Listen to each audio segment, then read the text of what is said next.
जय श्री कृष्णा। राधे राधे दोस्तों आप सभी को आंवला नवमी की हार्दिक शुभकामनाएं। दोस्तों, जैसा कि आप सभी जानते हैं कि कार्तिक मास को त्योहारों का महीना कहा जाता है। इस महीने में सबसे ज़्यादा त्यौहार आते हैं और कार्तिक मास में दीपदान करने का भी बहुत अधिक महत्व है। कार्तिक महीने में हर दिन दीपदान करने का एक विशेष पुण्य फल मिलता है। दोस्तों, आंवला नवमी कार्तिक मास के शुक्ल पक्ष की नवमी तिथि को मनाई जाती है, जो सन 2022 में 2 नवंबर को मनाई जाएगी। आज की वीडियो में मैं आपको आंवला नवमी की पूजा का शुभ मुहूर्त और पूजा विधि के साथ साथ आंवला नवमी के महत्व के बारे में भी बताने वाली हूँ। दोस्तों, मैं ये भी बताने वाली हूँ कि आंवला नवमी को क्यों एक पर्व के रूप में मनाया जाता है। सबसे पहले हम जानते हैं कि आंवला नवमी किस दिन पड़ेगी। दोस्तों, नवमी तिथि 1 नवंबर मंगलवार की रात 11:05 से शुरू होकर 2 नवंबर की रात बुधवार 9:10 पर समाप्त होगी। पूजा का शुभ मुहूर्त। दोस्तों, पूजा का शुभ मुहूर्त 2 नवंबर सुबह 6:34 से दोपहर 12:04 तक है। तो दोस्तों, आपने जाना कि आंवला नवमी किस तारीख को पड़ रही है और पूजा का शुभ मुहूर्त क्या है। अब हम जानेंगे कि आंवला नवमी का महत्व क्या है। दोस्तों, आंवला नवमी को अक्षय नवमी भी कहा जाता है। अक्षय का अर्थ है जिसका कभी क्षय नहीं होता, जो कभी नष्ट नहीं होता। कहने का तात्पर्य है कि आज के दिन किया गया दान पुण्य का फल जन्म जन्मांतर तक मिलता रहता है, उसका कभी क्षय नहीं होता। इसलिए इस दिन लोग अपनी सामर्थ्य के अनुसार दान पुण्य अवश्य करते हैं। इस दिन सोना, चांदी, वस्त्र, अन्न आदि का दान किया जाता है और आंवले का दान तो विशेष रूप से किया ही जाता है। विष्णु भगवान को इस दिन 5-7 आंवले अवश्य अर्पित करने चाहिए। जिस प्रकार तुलसी, केला, पीपल, शमी, बिल्व का वृक्ष इनको दैवीय और पवित्र वृक्ष माना जाता है, उसी प्रकार आंवले के वृक्ष को भी पवित्र और दैवीय माना जाता है, क्योंकि इन वृक्षों में देवी देवताओं का निवास माना जाता है। इनमें इतनी अधिक सकारात्मकता होती है कि ये सभी प्रकार की नकारात्मक ऊर्जा को नष्ट कर देते हैं। दोस्तों, ऐसा माना जाता है कि आंवले की जड़ में भगवान शिव और भगवान श्री हरि का वास होता है। आंवला पवित्र होने के साथ साथ औषधीय गुणों से भी भरपूर होता है। आयुर्वेद की 90% दवाओं में इसका प्रयोग होता है, मगर आज हम इसके औषधीय गुणों की चर्चा न करके इसके दैवीय गुणों के बारे में जानेंगे। आंवले को एक चमत्कारी फल माना जाता है। आचार्य श्री शंकर ने आंवले के समक्ष कनकधारा स्तोत्र का पाठ करके स्वर्ण वर्षा करवाई थी। कथा कुछ इस प्रकार है। एक बार आचार्य श्री शंकर भिक्षा मांगते हुए एक गरीब ब्राह्मणी के घर पहुंच गए और भिक्षा के लिए आवाज़ लगाई। ब्राह्मणी इतनी गरीब थी कि उसके घर में अन्न का एक दाना तक न था।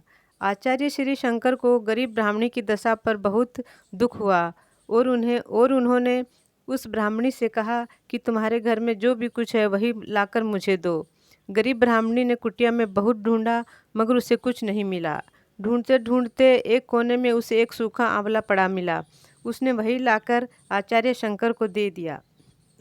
आचार्य श्री शंकर ने आंवले को समक्ष रखा और कनकधारा स्तोत्र का पाठ करना आरंभ कर दिया। दोस्तों, कनकधारा स्तोत्र लक्ष्मी जी का एक स्तोत्र है जो पूजा सामग्री की दुकान पर आसानी से मिल जाता है। कनकधारा स्तोत्र का पाठ करते करते ही ब्राह्मणी की कुटिया में सोने के आंवलों की वर्षा होने लगी। ब्राह्मणी की कुटिया सोने के आंवलों से भर गई। तत्पश्चात आचार्य श्री शंकर वहां से चले गए और ब्राह्मणी की गरीबी इस प्रकार दूर हो गई। आंवले के महत्व के बारे में शास्त्रों में ये भी लिखा है कि इस दिन माता लक्ष्मी ने भगवान शिव शंकर और श्री हरि विष्णु को आंवले के वृक्ष के नीचे भोजन पकाकर खिलाया था। इसलिए आज भी आंवला नवमी के दिन आंवले के वृक्ष के नीचे भोजन बनाने और खिलाने की परंपरा निभाई जाती है।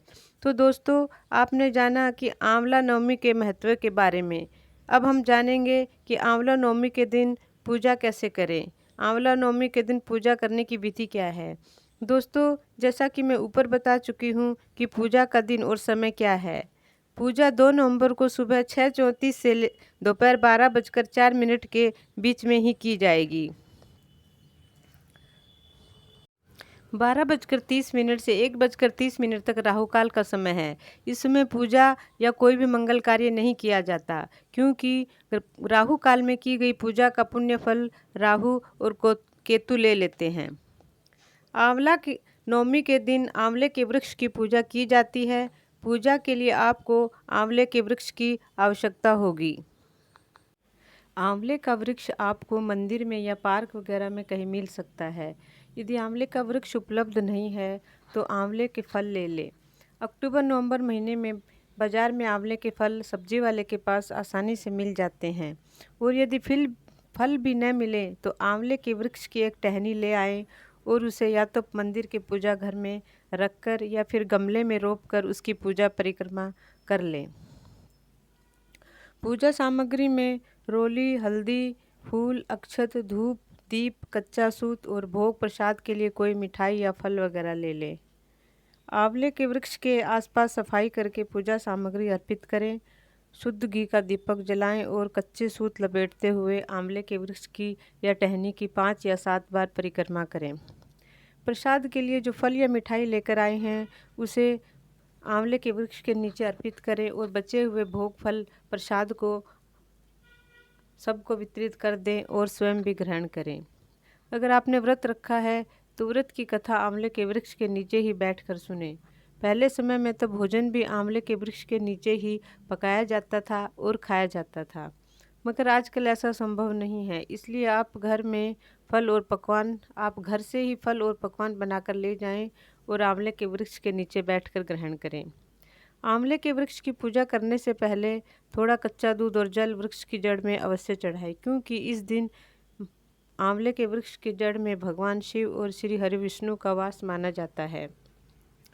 माता लक्ष्मी ने आज ही के दिन भगवान शिव और भगवान श्री हरि विष्णु को आंवले के वृक्ष के नीचे बैठकर भोजन पकाकर खिलाया था। इसलिए स्त्रियों को इस दिन पूजा सामग्री में माँ लक्ष्मी के निमित्त श्रृंगार सामग्री भी अर्पित करनी चाहिए, जो बाद में किसी सुहागिन स्त्री को या मंदिर में दान कर देनी चाहिए। तो दोस्तों, ये थी आंवला नवमी की पूजा विधि और महत्व। आज के भागदौड़ भरी जिंदगी में सभी लोगों के पास इतना वक्त नहीं है कि वे विधि विधान से पूजा और व्रत कर सके। इसलिए आप को एक छोटा सा सरल उपाय बता रही हूँ कि सुबह अपने पूजा घर में भगवान विष्णु को कुछ आंवले के फल अर्पित करें और शुद्ध घी का दीपक जलाकर रोली, अक्षत और पुष्प आंवले के फल और भगवान को अर्पित करें और भगवान को प्रणाम करके आप अपने रोज़मर्रा के काम में लग जाएं। कुछ लोगों का मत है कि इस दिन आंवले का सेवन करना चाहिए और कुछ लोगों का मत है कि इस दिन आंवले का पूजन होता है, इसलिए आंवले का सेवन नहीं करना चाहिए।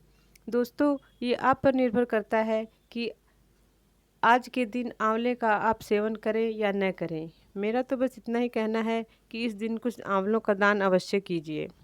तो दोस्तों, कैसी लगी आज की वीडियो अच्छी लगी हो तो लाइक, कमेंट और शेयर अवश्य करें। आज के लिए बस इतना ही।